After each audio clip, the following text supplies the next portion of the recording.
Hi, everyone, and happy Wednesday. Thanks so much for joining us.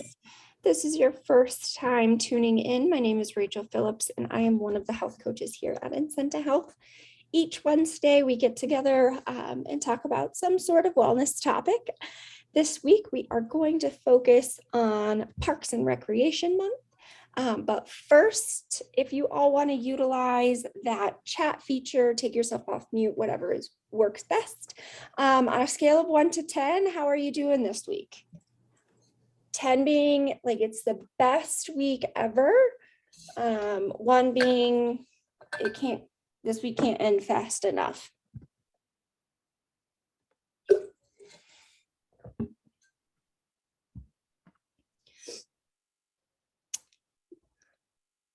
We have a 7. That's a pretty good place to be, and a 5.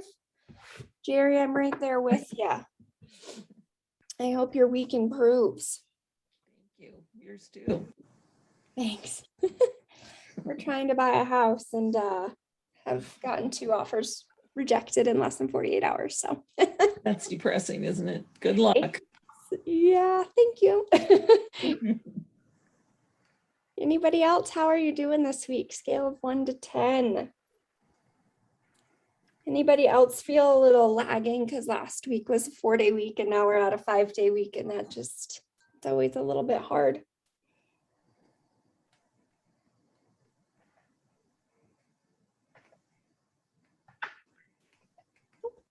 Okay. Awesome. Well, let's get started. So from the National Recreation and Parks Association, the NRPA, which is housed out of Washington, D.C. It's a great organization with a beautiful campus. If you're ever on that side of the country, you should go check it out. It's really beautiful. So parks have I think, a really cool impact and a really cool purpose. More so than just like having green space near your house. I'm sure you all use parks specifically for the activity of your choice. But the National Recreation and Parks Association does highlight a few things for like the benefits of having parks. So the first one is parks increase access to healthy food for youth. There was a huge movement a couple years ago through a grant.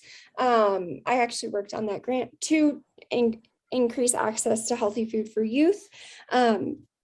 But if you are familiar with like the Denver metro area, you know that the city and county of Denver supplies free meals for all youth 18 and under at most of their recreation centers and a couple of their libraries, I do believe. And it's a really great place, especially during the summer months. Kids are at the parks as it is. They're at the water parks. They're, playing at the playground, playing in a sport, going to camp, things like that. And there's a way for parks to apply to be able to give out healthy food to those kids.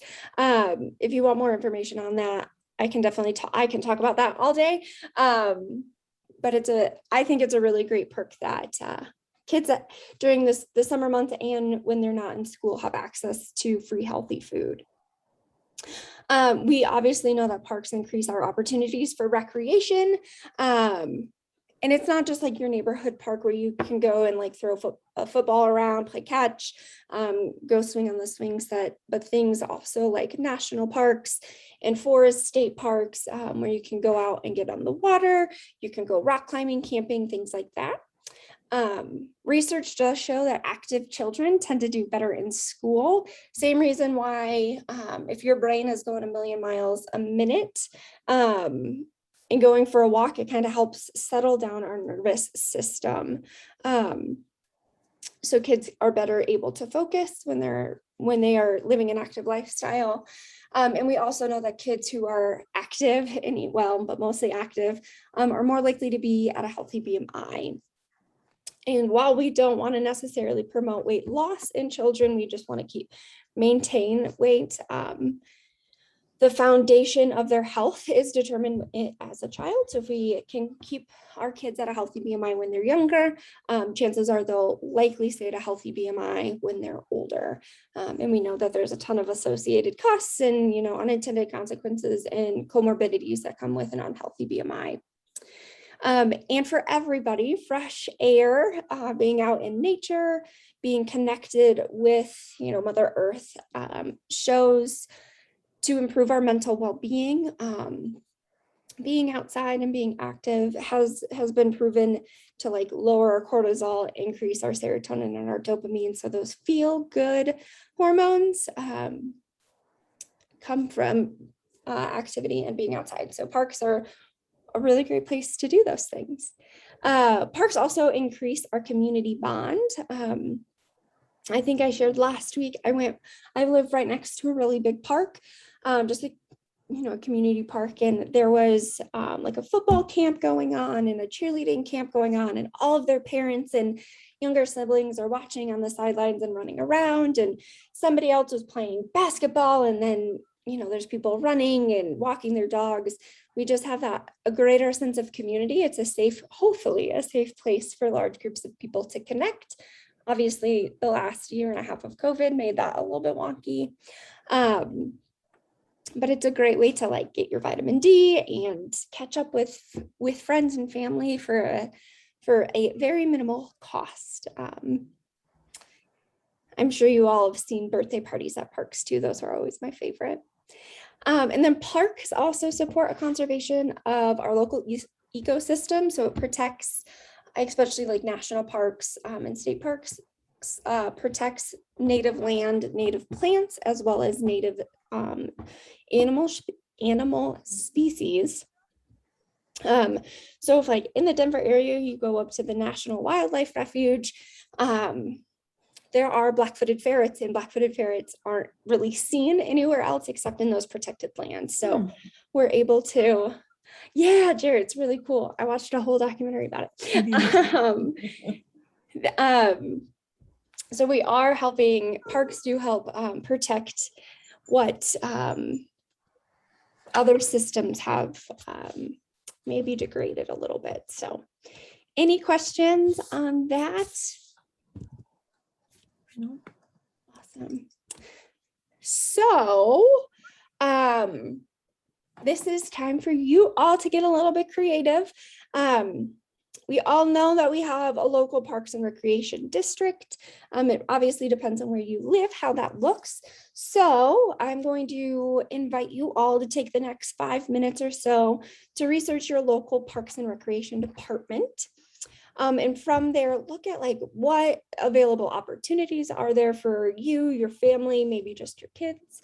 How can you utilize the parks, any parks or recreation this month, in the month of July? And then how can you include others within your community within Parks and Rec Month? I am going to ask for maybe a little bit of engagement when we come back from this 5 minutes or so, but feel free to take a break, any bio needs that you have, and we will be back at 12:15. Sound good? Mm-hmm. Perfect. See you in a second.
All right. Hopefully you all learned something great about your local Parks and Rec agency.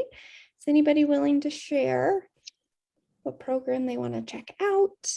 Maybe enroll their kids in? Well, this is Jerry. I looked at the Golden Rec Center just to see what they had available and open. That's still been a problem for some of the swimming spots, but yeah, that was helpful to actually take the time to go figure it out. So thanks for that.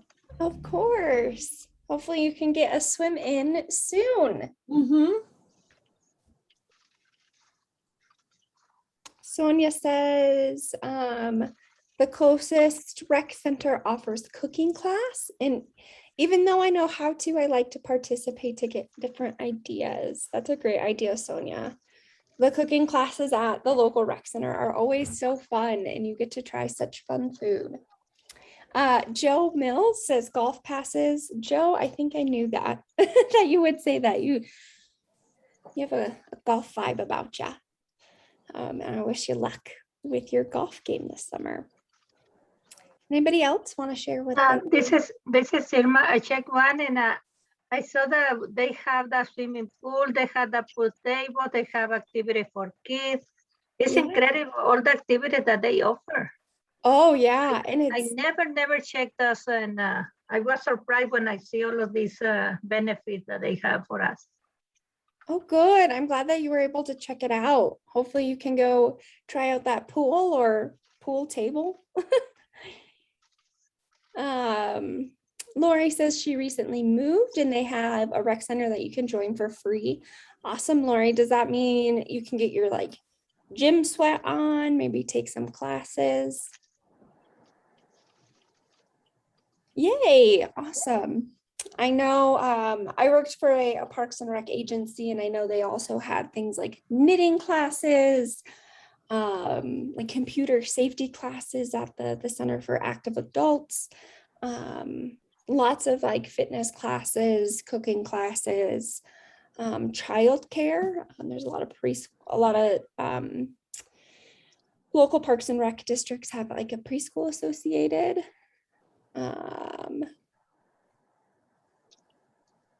Oh, awesome. Teresa says, where she is, there are 3 facilities with 2 pools. Sounds like someone's gonna go swimming there, Teresa.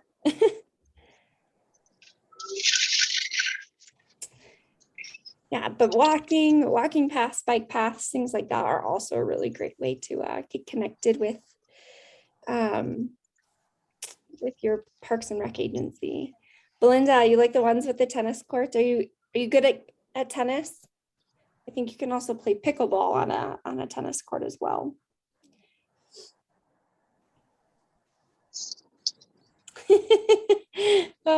Not the next Venus and Serena. That's okay. Sometimes it's fun just to get out and get active. Well, awesome. Thanks, everybody. Getting better. That's all we can ask for, as long as you're having fun, right? Thanks, everybody. I am excited to hear about the activities that you look for. There's a lot of really good ones out there. So the upcoming topics for the rest of July, can't believe we only have 2 more of these in July. This year is flying by. Next week, we're going to go over how to count macros, a topic near and dear to my heart. So please, please, please bring all of your macro questions for next week. Then the week after, July 28th, as always, we will have that health coach Q&A. Feel free to send us those questions and we will make sure to research them and get you an answer on the 28th. And as always, if you need to catch up on our blog on any of these videos, or if you'd like to share them, head on over to incentahealth.com/wellness chats, and we keep a repository there. And if you have any specific questions for you that are burning that you can't wait until the 28th, you can email us, call us, text us, well, chat us, it's kind of like a text, or connect with us on social media. And with that, my friends, I hope you have a great rest of your Wednesday, and we will see you next week.